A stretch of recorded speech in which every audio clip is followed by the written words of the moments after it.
Hello, and welcome to Koala English Podcast. I'm Caroline, and today we're talking about something we all love, something that connects people everywhere: music. Have you ever heard a song that made you feel something deep, but when you tried to explain why you loved it in English, the words just didn't come out right? If that sounds familiar, you're in the right place. In this episode, we're going to help you talk about music with confidence, from your favorite songs and albums to live gigs and even classical music. Along the way, you'll learn natural expressions, useful vocabulary, and cultural tips to help you sound more like a local. And so let's get comfortable. Turn up the volume and get started. You know that feeling, right? You hear a song that just totally connects with you, but then when you try to explain why in English, the words they don't quite hit the mark.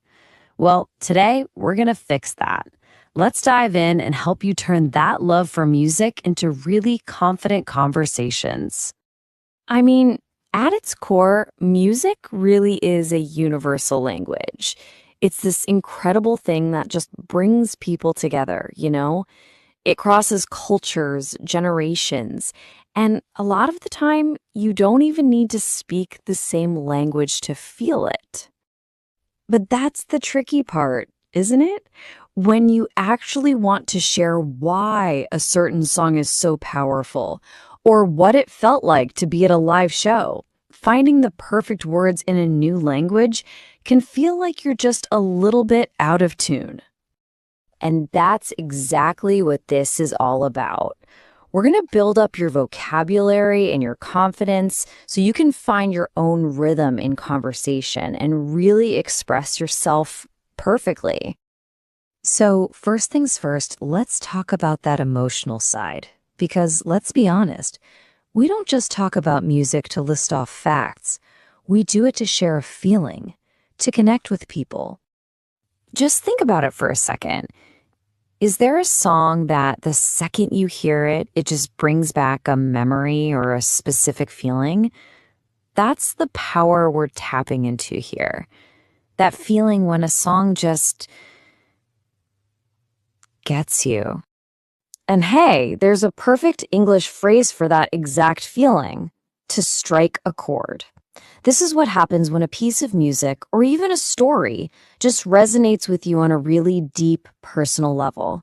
It's the why behind all these conversations we want to have. Okay, so now that we get the why, let's build the how.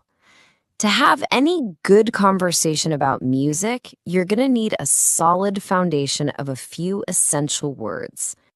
All right, these 5 terms, they're your new best friends. We're going to focus on genre, album, and track right now.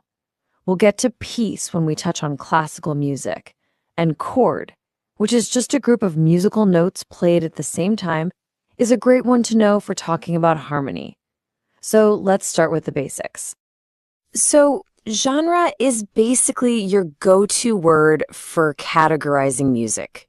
It's the quickest and easiest way to tell someone what kind of music you're into. Are you a big fan of rock? Or maybe you're more into jazz? And here's a perfect way you'd use it in a conversation. It's super simple, it's clear, and it immediately tells the other person about your taste.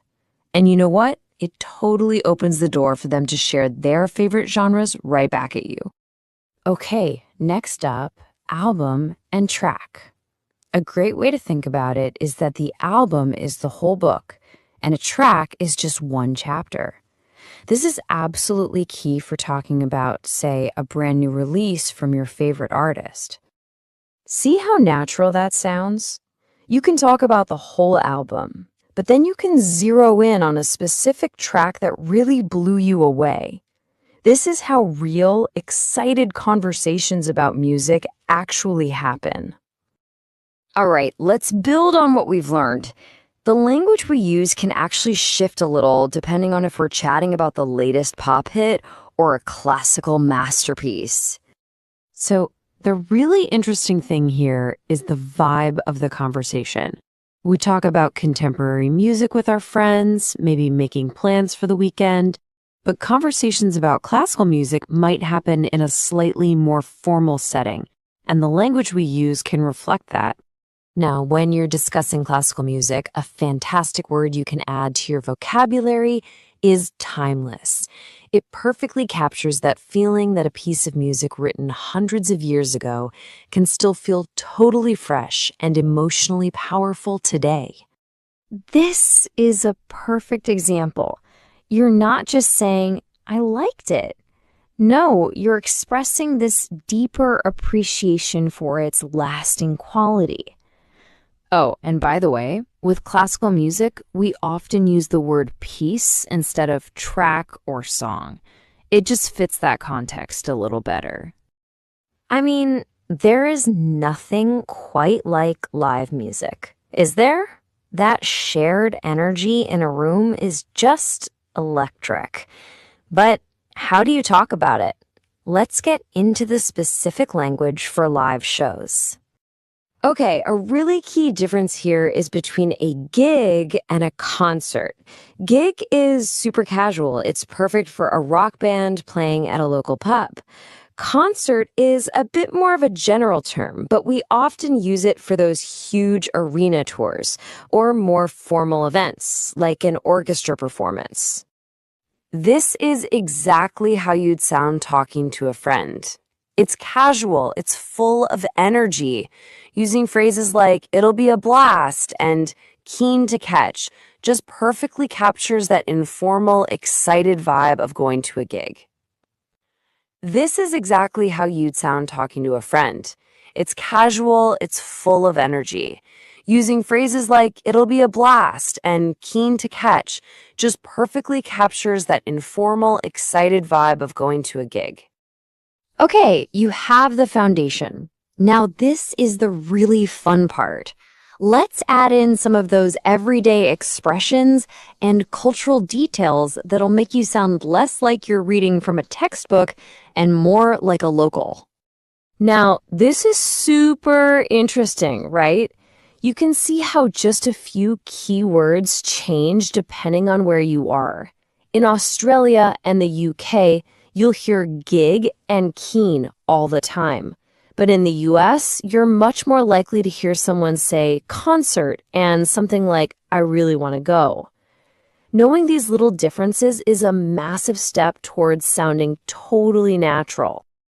And let's throw a few more useful phrases into your toolkit.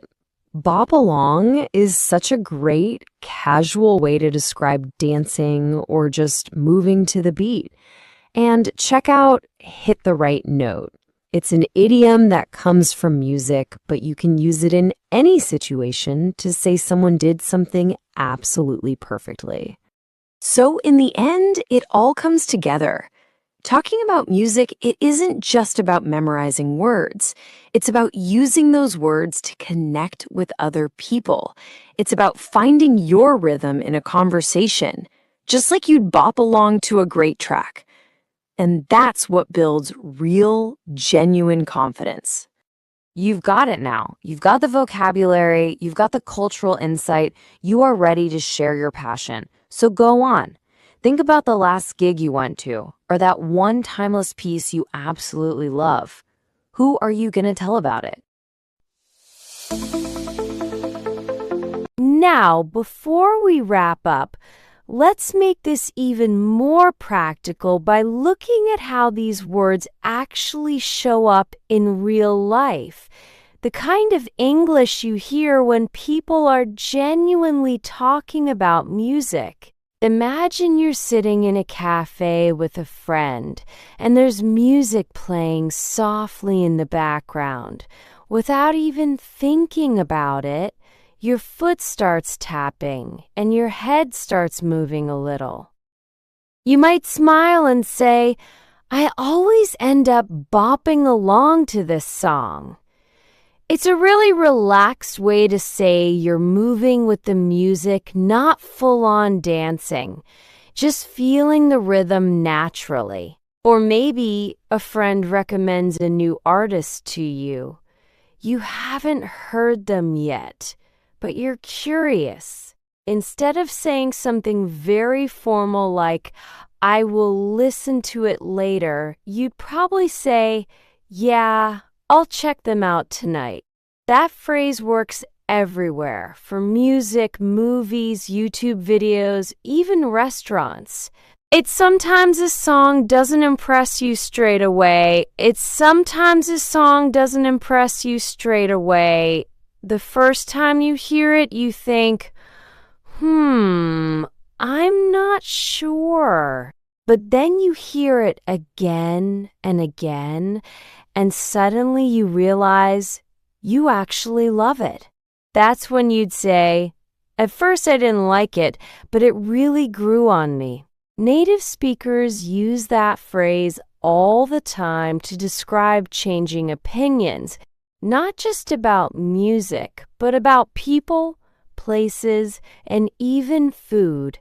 And when you truly love a song, I mean really love it, you might notice you're playing it again and again without getting tired of it. That's when you'd casually say, this track has been on repeat all week.